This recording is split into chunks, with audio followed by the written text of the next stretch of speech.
boys and girls, this is the pre-reading video for the book A Place Where Sunflowers Grow and also for Baseball Saved Us. So you should watch this video before you read either of these books. I'm going to give you some background information. This is true information and both of these books are based on true stories.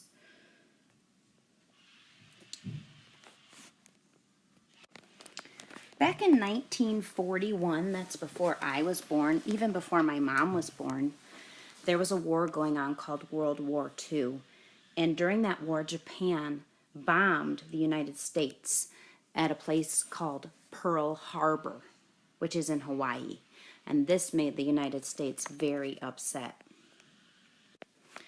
After Pearl Harbor was bombed, the United States decided to enter World War II and start fighting.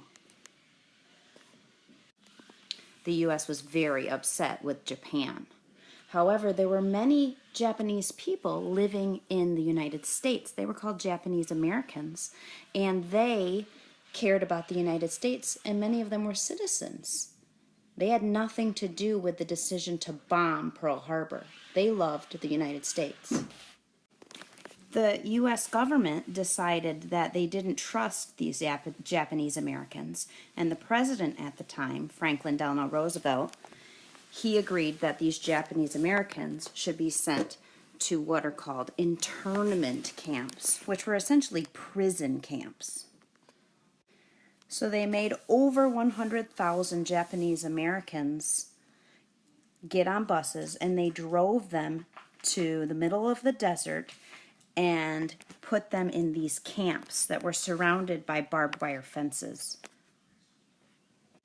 This is a picture of one of the camps, and one of the words you're going to see in the books is barracks. And the barracks were these big, long houses where many of the Japanese stayed with many other Japanese Americans. And they were not insulated, they were hot, and they were crowded.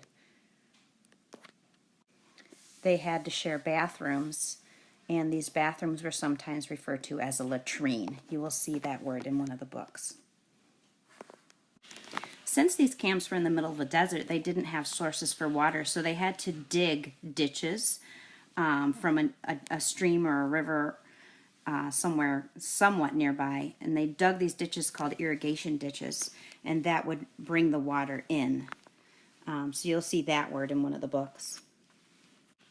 Eventually, the war ended, and the Japanese Americans were released from the camps, but they were still treated badly. They were referred to as Japs instead of Japanese Americans. That was kind of a negative term for them.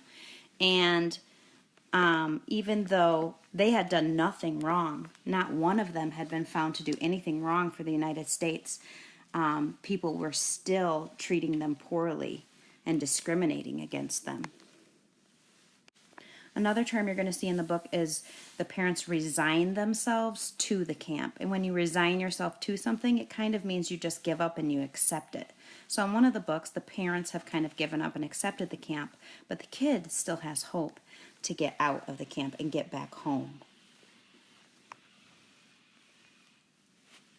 So as you're reading whichever of these books, or maybe you'll want to read both, I want you to pay attention to what these people must have felt like being in these camps, and what is the mood there, and how does the author use sensory details to describe the setting so you get a feel of what those camps were really like. How are people behaving when they're being put in these prison camps? So I hope you enjoy these books, and I look forward to discussing your reading with you. Enjoy! Bye!